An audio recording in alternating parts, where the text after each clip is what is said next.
I'm pretty sure that I am correct in saying that for all the time that I have been a reader, for all the time that I have been doing booktube, my entire adult life, no, scratch that, my entire life, I have managed to complete all of 2 series, one of which was a duology. Let's just say it's not a strong suit of mine, and I thought this week we would try and tackle that. As it stands, I am currently in the middle of 9 series, which is not crazy, largely because I am mostly a literary fiction reader, which don't tend to be series, but I've got a few big fantasy series on the go, a couple of romances, a couple of dystopias, that kind of thing. We are in the middle of 9 series. The series that I am currently in the middle of, we have the ACOWAR series. I have read the first 2 and I have 3 left to read. We have the Magnolia Park series. I have read 2 and I have 3 left to read. The Gilded duology, I've read the first one and I need to read the second one. The Flawless series, I have read 2 and I have 3 left to read. The Housemaid series, I have read 1 and I have 2 left to read. The Red Queen series, I have read 1 and I have 3 left to read. The Friendzone series, I have read 1 and I have 2 left to read. The Fourth Wing series, I have read 2 and I have 1 left to read. The One Dark Window series, I have read 1 and I need to read the second one. And they both die at the end. I have read 1 and I think I need to read 3? 2? A number, I'm not sure. 6, 7, 8, 9, oh, it's actually 10 series. I'm in the middle of 10 series. So I thought we would try and tackle some today because I actually have 4 of those series on my monthly TBR. So it kind of worked out perfectly that I thought we would try and make a little bit of progress this week. Now, I'm going to be so for real with you. I did actually kind of forget to film the introduction for this video. But for the sake of continuity, for the sake of a story arc or whatever, we're just pretending that this is the start of the week and I haven't started yet. And as of the start of this video, I think about 12% or something into ACOWAR, because I actually started it last month and I've been listening to the audiobook for a little bit. So that's why we're starting this video, a little bit into ACOWAR, but that's not the first book that we are tackling today. The first book that we'll be reading, I'm very excited for this one, is the Two Twisted Crowns duology. So get cozy, subscribe and enjoy the video. I am on chapter 10, page, oh, it doesn't say. How do you use this thing? Oh, what have I done? Oh no, what have I done?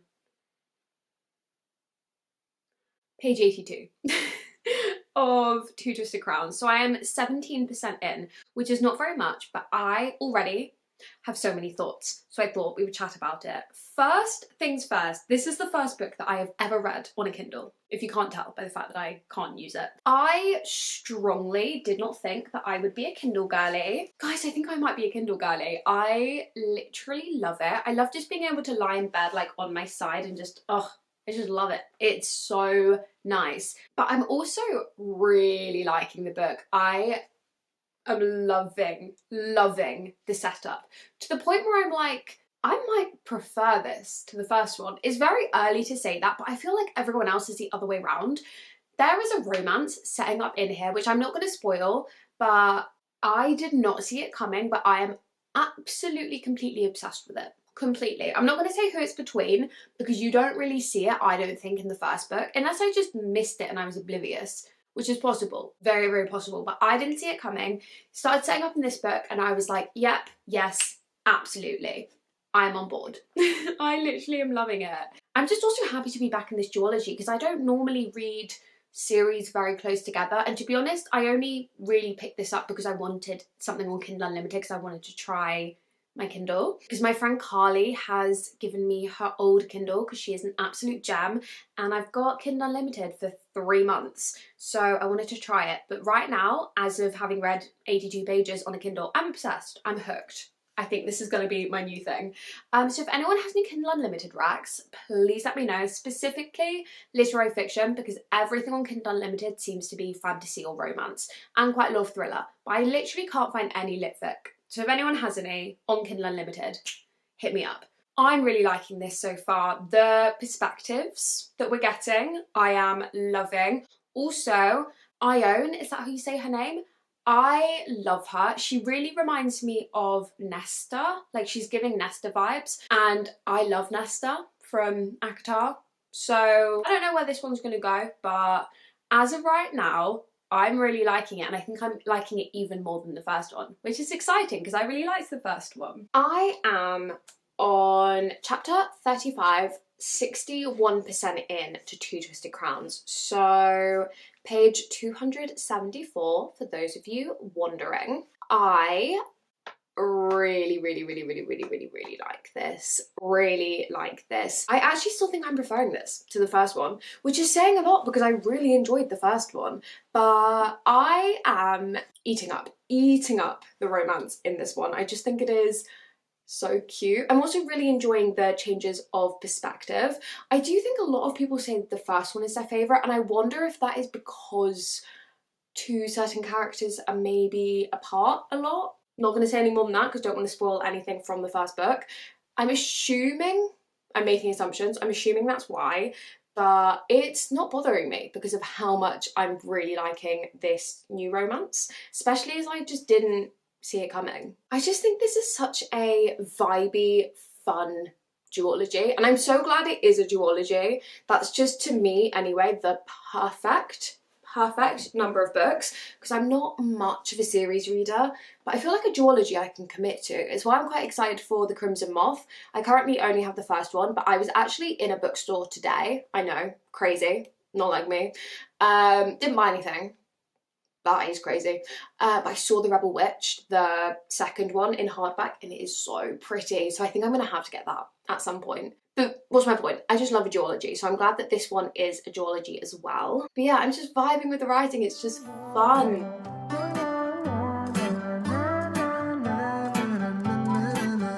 Pick a movie, I'll pick you up, we'll go eat sushi. Guys, I finished a series! This is literally like the third ever series that I finished, and yes, it's a duology. It still counts. Okay? Still counts. I think I ended up liking this one more than the first one, which is crazy because I really liked the first one. But do you know what I think it was? I think the romance took me by surprise, and that never happens because of how, well, I think it's two things. I think A, because of how books these days are promoted. They're either promoted via their tropes, i.e. enemies to lovers. You immediately know, if that's the case, what's going to happen.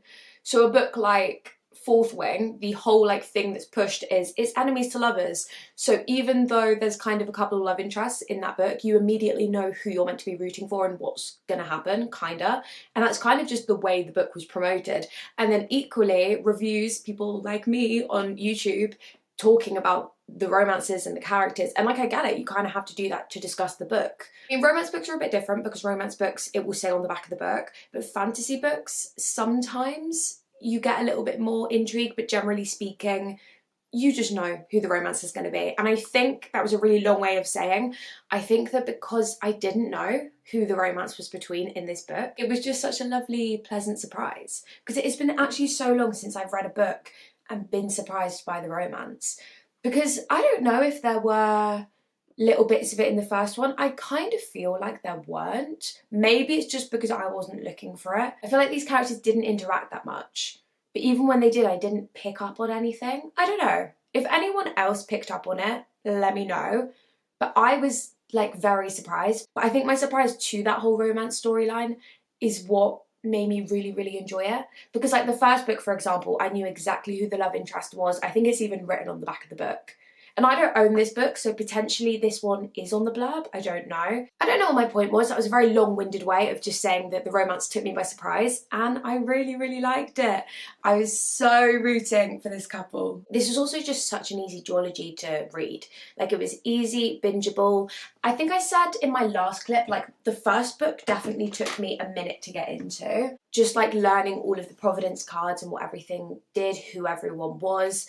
Elm and Emery, for literally the longest time I thought they were the same person, but I obviously didn't have any of that in this book. I think it moves pretty quickly. I don't know. I had a lot of fun with this duology. It's just very atmospheric, vibey, great romances. I had a lot of fun. Highly recommend. So, moving on to the next book. I am currently in the process of reading ACOWAR. Can't remember if I said that in the introduction, but I've been reading that literally since last month. I'm listening to the audiobook, but I might go back to reading it physically. I haven't decided yet. But I'm listening to the audiobook at the moment, but I am not very far through, so I don't really have any thoughts for you yet. So I'm either going to start... Sorry, I'm losing my voice as well, which is why I sound like this. Don't worry about it. I'm either going to continue that, or I'm going to start something new. I haven't decided yet, but I guess cut to whatever I read next. It's been a couple of days. I have many an update for you because I am in the middle of not one, but 2 new books. So, I thought we'd talk about it. First things first. I kind of already was in the middle of this because I actually started it last month, but I have continued my progress with A Court of Wings and Ruin. This is just to hold, this is just a show. I am still listening to the audiobook and I'm pretty much exactly a third in. I think I'm at 33%. So I thought I've probably read enough now that I can talk to you. I've written some notes. What did I say? For some reason, whenever I write notes about this book, autocorrect always changes their names. So it says Ys and Freya.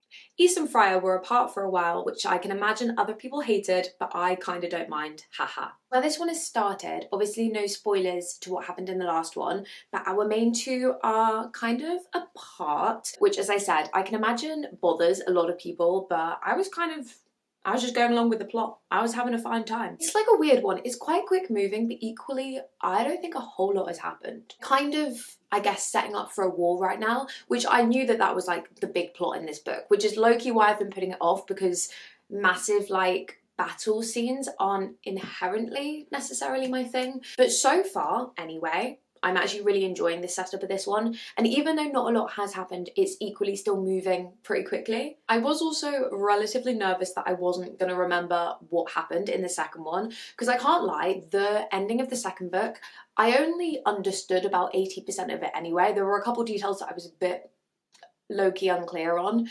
Not in a like, I'm completely lost, I have no idea what's going on kind of a way, just a couple of like, I didn't necessarily understand the impacts of certain things, but I think actually this book has done quite a good job of A, reminding us what's going on, thank goodness, because otherwise I was going to have to watch a recap video. But for some reason, whenever people do recap videos, they seem to be like 7 hours long.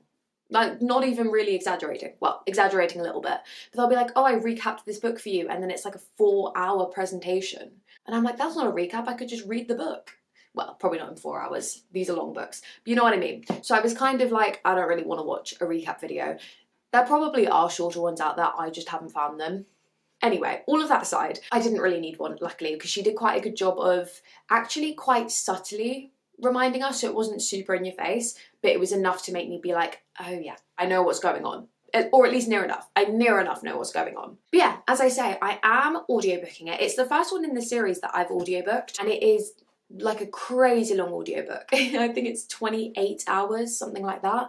So long. I don't know, it's kind of working for me, the audiobook. I'm kind of vibing with it, so I think at least for now I'm going to stick with it. So, a third into this one, and then I also have started The First to Die at the End by Adam Silvera.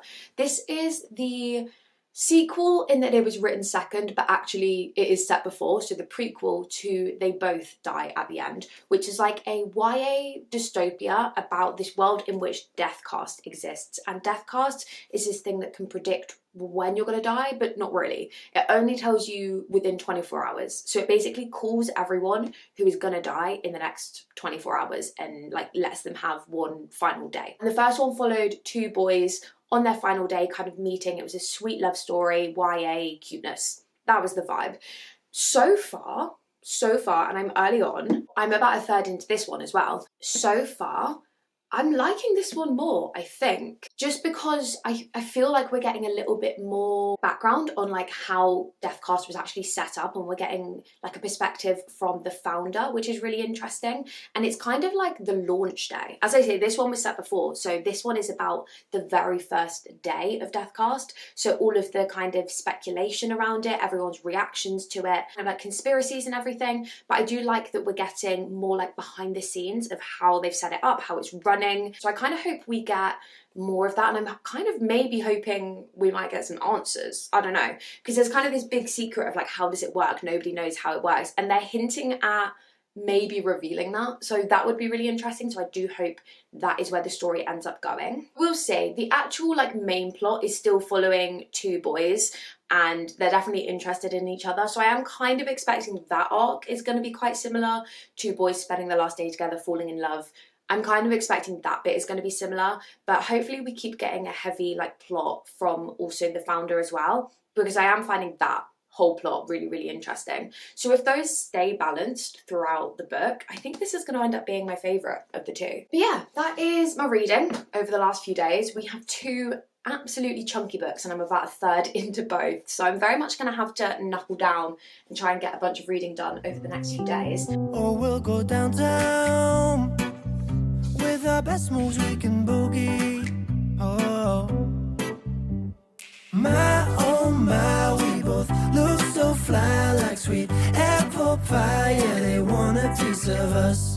I am up to page 440 of, what am I reading? The First to Die at the End. So I am kind of pretty much nearly done now. What, like 75%, 80%? I didn't realise quite how long this book was, but it's actually reading really quickly because the font is pretty big and the chapters are quite short. So I don't think it's quite as long as it looks, because I actually have kind of flown through this. The last time I spoke to you was yesterday or the day before? I think it was yesterday. And I was not that far through, I was like a third in. So I've read almost all of that in like 24 hours. Just saying. Because I'm reading ACOWAR at the same time and I am absolutely not flying through that. That is like, I'm listening to the audiobook and that one, I'll listen for like an hour and then it will go up, my percentage will go up by like 3% because of how long it is. But I'm not having that with this one. This one I've absolutely flown through. As I say, page 440, we've just had bits of baby Mateo and baby Rufus, who were the kids in the first book. But in this one, they're like children, because I guess this one is set earlier than I realised. I never really clocked when this was set, but yeah, I guess it's set at least like 10 years earlier. Didn't even realise it was them for so long, but I think they were in the book earlier. But we've just had little like cameos of them.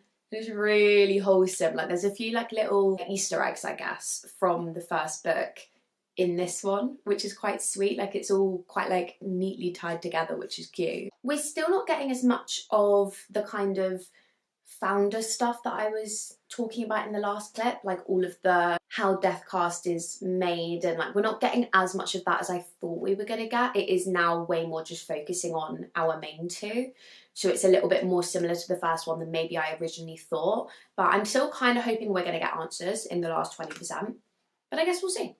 Book number 2 completed. I literally, since I last spoke to you, just sat there and finished this book off because this read so quickly. Obviously it is YA, so that kind of like checks out, but I really did fly through this.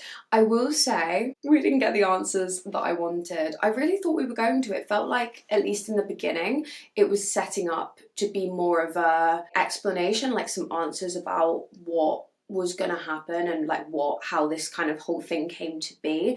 I know that there are more books potentially in this series, so I don't know if answers are maybe coming in those books. I don't know. This did end up, like the arc ended up being pretty similar to the first one, but that is also kind of what I was expecting for the arc to be relatively similar. I mean, there were definitely differences. There was one very key difference, which I'm not gonna say because I do think it's kind of a spoiler. The kind of like arc of the two characters was at least somewhat similar, but there were fun little twists that did make it unique with the same concept, if that makes sense. This one was pretty bingeable because of all of the different perspective changes. You're definitely primarily following two people, but then we had a whole like group of characters who were kind of involved in Deathcast, so a little bit more behind the scenes, even though we didn't get answers and I just said that, but there was still some more like character stuff going on there. And then equally we would get like side characters every now and again, and they did that in the first one as well, where you would get maybe like only a chapter or two of a character, and it would always say like so and so didn't get called by Deathcast today because so and so isn't dying, and then you would get like a chapter by them, and then occasionally you would come back, but mostly you would just move on. So you kind of got little glimpses into other people, which was fun, and I think it just kept the story moving. Definitely a very easy one. Like these are very much book slump kind of a books. You read them really quickly. I kind of like knew where the story was going to go. Well, I thought we were getting answers, but that aside, like the arc of the main two, I kind of vaguely knew where it was going to go. Another book done and dusted, and I'm feeling accomplished. Because is this me up to date on this series? I'm going to see if that's true or not. because now I have a feeling there might actually already be another book out. Let me look. No, okay, I think I am up to date because it says, technically this is book 0 and then they both die at the end as book 1. Book 2 is called The Survivor Wants to Die at the End, and that's expected in May this year. And then there's a third book, or technically fourth I guess, No One Knows Who Dies at the End, which is expected in November. Oh, that's surprising. 2 books in 1 year. Quite close together as well. That's only like 4 months between them. Or 6 months. I can't do maths. Anyway, that's surprising that 2 books are potentially coming out this year. Although that is Goodreads dates, and not to bash on Goodreads, but I don't always trust their release dates. I feel like they're often wrong. Sorry. So we'll take that with maybe a grain of salt, but that does mean that I'm up to date on another series. So I'm feeling very accomplished this week. That means I have finished off one series and up to date on another. And now I'm going to probably make some more headway into, you can just see it down there, into ACOWAR, or potentially start something new. I haven't decided. I am crawling my way through ACOWAR, but this audiobook is so long. It's taken me a long time. I'm about to go to work, hence the get up, but I wanted to give you an update because I have made it to 62% of A Court of Wings and Ruin. I'm still listening to the audiobook. Let me tell you, I am listening to this audiobook at literally every given second that I have. If I'm driving 10 minutes away, I'm listening to the audiobook. If I'm putting my makeup on, I'm listening to the audiobook. If I'm making my bed, no, I don't do that. You know what I mean? Every given second, every tiny thing that I'm doing, I'm listening to this audiobook because the percentage bar is mocking me. She's mocking me. I will literally listen to it for like 3 hours straight and it will go up 1%. Make the maths make sense. Nonetheless, I'm finally over the halfway mark. I feel like mentally that was a barrier I needed to reach because this is just such a long book. But as I say, I am at roughly, well not roughly, literally 62% on the audiobook. So I thought we would check in. At the moment, they are basically at a massive meeting of, I guess, all of the like important people, like the lords and the high people. I don't know. They've all come together in a massive meeting.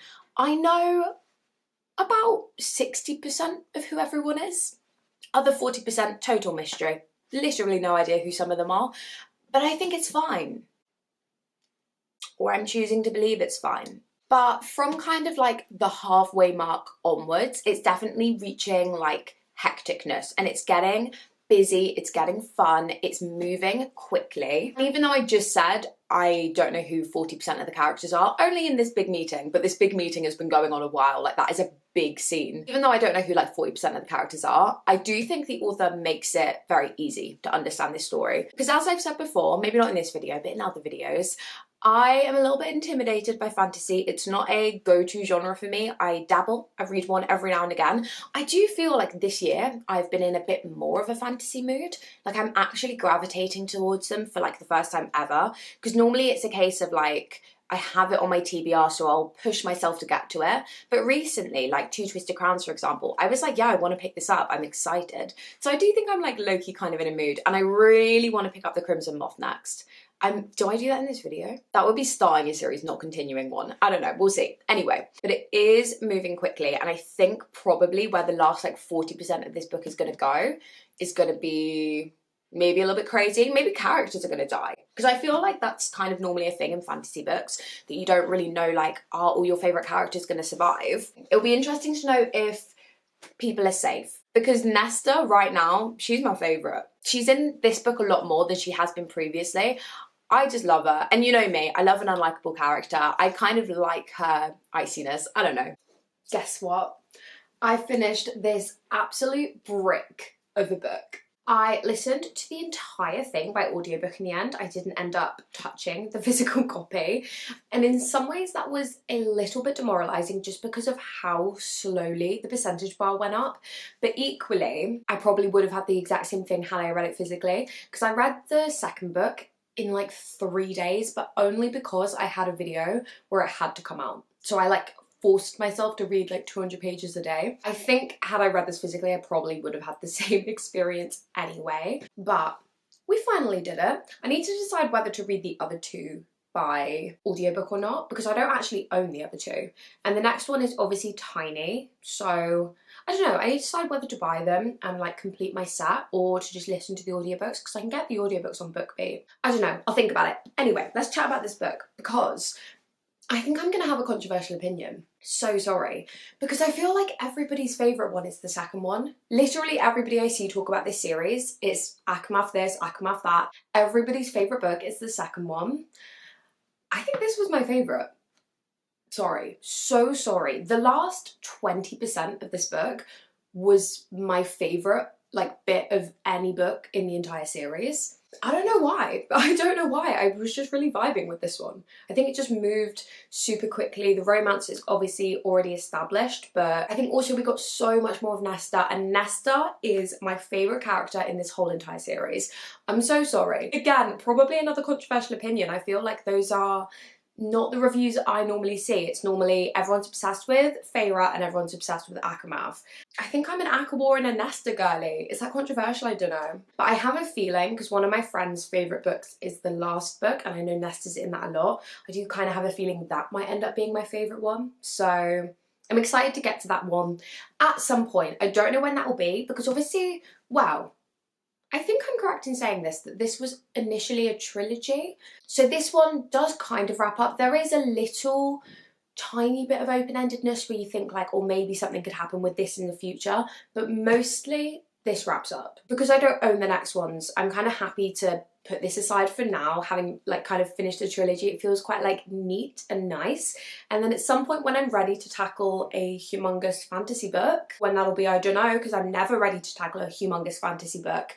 I think we'll get to that, because as I say, I know Nesta is in it a lot and I love Nesta, and I'm so excited to finally watch that romance play out, because I feel like it has been teased a lot and I'm excited to see where it goes. That, my friends, is the end of today's video. So I thought we would do a little roundup of all the reading we did, because let me tell you, I'm feeling accomplished.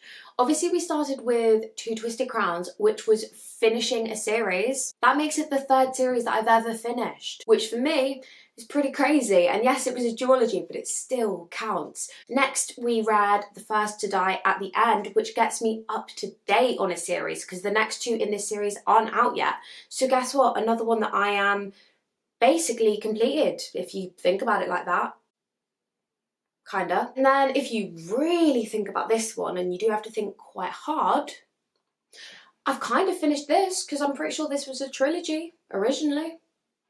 Okay, maybe not this one so much, but I have read the third book in the ACOWAR series, and considering it took me a while to do it, I'm quite proud of that, because that was a big book and I was scared of it, and it ended up being my favourite one. Let this be your message that sometimes the scary books that you're intimidated by can be really great. And that does mean we've made quite a lot of progress in our series this week. I guess that means, because I am either finished or up to date on 2 more series, I'm now only in the middle of 8 series. I'm feeling accomplished. Progress has been made. Thank you so much for watching. If you're new here, please subscribe. I would love to have you. We have some fun videos coming up this month. A very fun reading vlog is on its way, so stick around, otherwise you may never find this channel again, and then you're going to be so sad. So you may as well. Like the video, comment, all that fun stuff, and I will catch you in the next one. Love you, bye!